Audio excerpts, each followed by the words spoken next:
शेंड्याला पिकलाय, मोठा आंबा पिकलाय, सर्वांनी चढलं वरी त्या आंब्याकरता आणि फाटा ओढून घेतलं, ओढून घ्यावं लागतं आणि त्या ओढून घेण्यामध्ये झटका बसला तर हातात येत नाही, खाली पडतं, नुसतं बुच्चं झाट तिथं फाटा हातात येत. सापडतच असं नाही, त्या मार्गानं सापडतच नाही. राबू विंग मार्ग टप आधी त्याच्यावर बसावं लागते त्या फाट्यावर आणि मग त्याला चुंच लावावं लागते. टप्पन झटका बसला, टप्पन पडलं खाली. हे दोन मार्ग फेल झाले. पिपलिका मार्ग, पिपलिका बुडानं सर मुंगी गेली आणि फळाला गाठली, झटका बसला, कोरून कोरून मध्ये घर करून बसली, आंब्याबरोबर हाल झाली आणि मध्येच खाऊ लागली. मुंगी झाडावर पडून तिचा पाय मोडला म्हणायचं ऐकले कुठं? पडले तरी बेडर, धोका नाही केला आणि त्या फळामध्ये कोरून बसून घर करून हालत आणि फळ तुटलं बदमून खाली पडलं चालूच खाणं. हे कोणता मार्ग आहे? पिपलिका मार्ग. मुंगी साखरेचा आरावा आपला संप्रदाय असा मार्ग आहे. म्हणून बाकीचे मार्ग हे साध्य नव्हत, असाध्य आहे. म्हणून नामस्मरणामध्ये एक शक्ती आहे. कशी शक्ती आहे नामस्मरणामध्ये?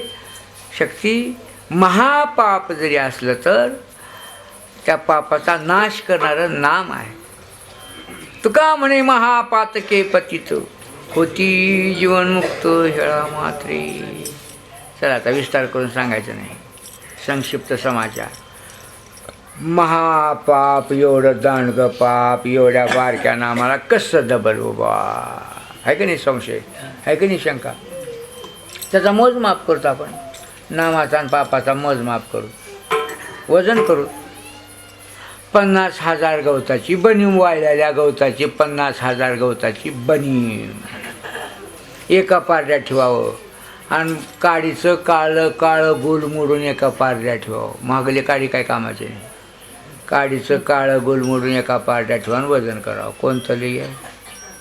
गवत लई आहे, काडीचं गोल थोडंच आहे. पण दैवयोगानं गाठ पडली तर काडी उर देत नाही. काडी तुम्ही कुणी असं ऐकताना लोकांच्या बनमीला लावतात बरं. आणि कसं काय बनमीला लावचं म्हणजे ते सांडोकर महाराजांनी सांगितलं म्हणतात. काही दृष्टांत वापरायचे नसतात. दृष्टांत सिद्धांत करता, सिद्धांत न्यायचा आहे, दृष्टांत महाराजाजवळ ठेवून द्यावा. पूर्णात घालायला गुळ घेऊन जायचा दुकानदाराजवळ, पण तिकडे लावलेलं माप घेऊन जायचं नाही, पूर्णात घालायचं नाही. त्याच्या दुकानदाराजवळ ठेवायला तिथे माप. आणि का दगड असते दगडासारखं. तशा प्रकारे दृष्टांती सिद्धांत करता आहे. म्हणून तर नागणी मेळे समरस झाली, तैशे नामे केले जपता हरी. अशा प्रकारचं नाम आहे. आणि म्हणून नामापेक्षा दुसरं साधन नाही या कलियुगामध्ये, दुसरा रस्ता नाही, दुसरं मार्ग नाही. नामाप्रती तत्व नाही रे अन्यथा वया अनेक पंथा जाशे. एका नामाला झाले की द्वैत निघून गेले. एक तत्वनाम साधीची साधन, द्वैताचे बंधन नाव आधी आपल्यातला द्वैत निघून जातो. द्वैत एक मोठा रोग आहे, द्वैताला घालवायचा आहे. तर द्वैताला कसं घालवायचं? तर नामस्मरण घेऊ लागले की द्वैत गेले. संताला शरण गेले की द्वैत गेले, गुरुला शरण गेले की द्वैताची झाडणी, गुरुविने ज्ञान. त्या द्वैताला कसं घालवायचं आहे? पुन्हा त्या द्वैतानं आपलं तोंड बघून उरपाटं फिरून असं द्वैताला घालायचं आहे आपल्याला. मग द्वैत आपण माळ घालायची तर कसं काय? द्वैत सारोने माळ मी घालीन, हाती बोधाचा झेंडा मिरवीन, भेद रहित वारीशी जाईन, ऐसा जोगवा जोगवा मागण. ह्या नामानं द्वैत राहतच नाही. आज द्वैत भजनी अखंड स्मरणी वाजवी करटाळे, एका जनार्दनी मुक्ती होईल तर काय. ह्या द्वैताला कसं पळवून लावायचं आहे? नामस्मरणाच्या आधाराने. कसं? कोसाबरावर सासरवाडी होती, एकाची सासरवाडी कोसाबरावरच होती. आणि सासरवाडीला गेली की त्या सासून नाही नाही करून त्याला खाऊ घालावं जावाय म्हणून. आणि खाऊ घालायचं, खायचं, झोपायचं, 4-4 रोज 8-8 रोज राहायचं. खायच्या लालचीनं आणि पोरगी इकडे घरी एकटीच. त्याला बैल बघणं, शेत बघणं, घरचं, एकटीच पोरगी. त्या सासऱ्याने मला काय करावं बाबा आता, मला हे जावा इकडे जीव लागली, इकडे चाललेली, ती पुरीच्या गळ्याला सगळं शेतात बाजूच्या ढोरं बोर तिच्याच गळ्याला, आता काय करावं. मग त्या बायकोला म्हणला पुरण घाल बरं म्हणला. आहे पुरण घातलं की सोयऱ्यानं राहुनी, पुरण घातलं की सोयऱ्यानं राहुनी, पुरण घातलं की. एक दिवसाचा भाऊ,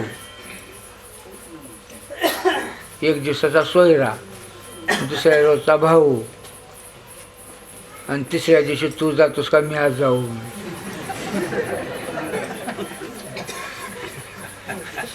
मग ते पुरण घातलं, पुरण घातलं तर जेवलं, पांघरून बाद घालून निघलं. आई निघली, जाऊ बा एस टीचा टाईम झाला, जा की. मामा यंदा इथं चातुर्मास करा म्हणाला. अरे बुवा, लेकरू कसं तिकडं आता एकटं. बायकोला म्हणला आज संध्याकाळी पोळ्या कर, संध्याकाळी पोळ्या कर आज, आणि आमटी आळणी कर संध्याकाळी. आणि आळणी कशी आमटी केली आहेस म्हणून मी तुला शिवा देतो, तू बी मला उरपाट बळ, मी टुकूर घेतो तुला बडवायला. दिवा थोर करून वरी माडीत बस, मी आज जाणे जावाय जाणे अंधारात.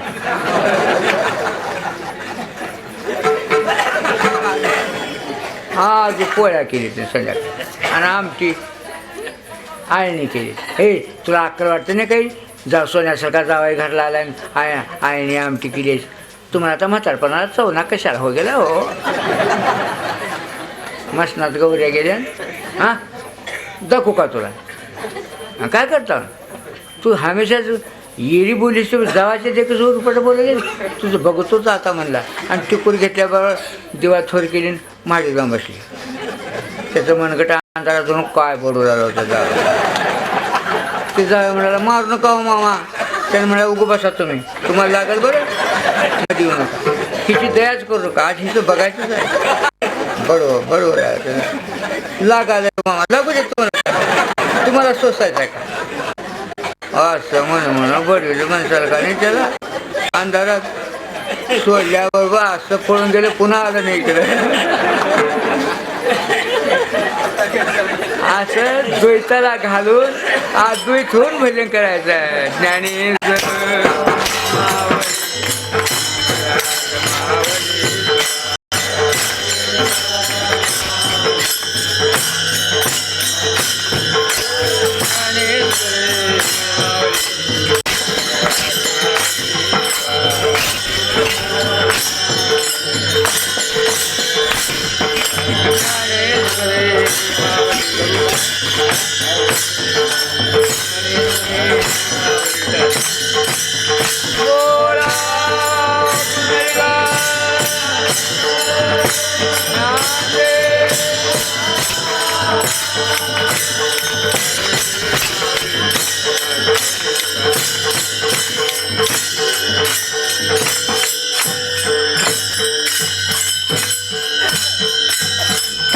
तुकाराम तुकाराम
ही मराठवाड्याची पंढरी पंढरपूर. तसेच या पौर्णिमेला पायी चालत आलेली पहिली दिंडी दिवस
माया विकार दूर करोनी मदवानिला सतमिंद्रिया करोनी सतसादे पंजानी वाले योगा शांत वाले योगा शांत कठिन सुंदर पूरे मताहि आपरे चलिया आरती करो जमुना जमुना योगिया आरती करो प्रथमी आकाश पर्यंत ब्रह्ममुक्ति सदा सर्वकाल जानो ब्रह्मति सर्वदावति ब्रह्मति सर्वदावति आनंद रावि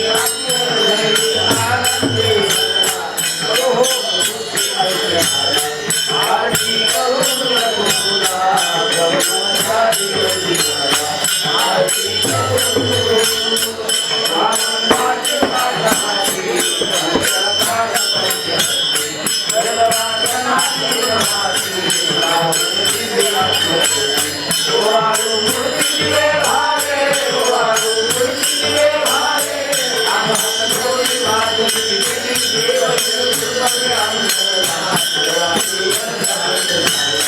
आरती करो आरती करो आरती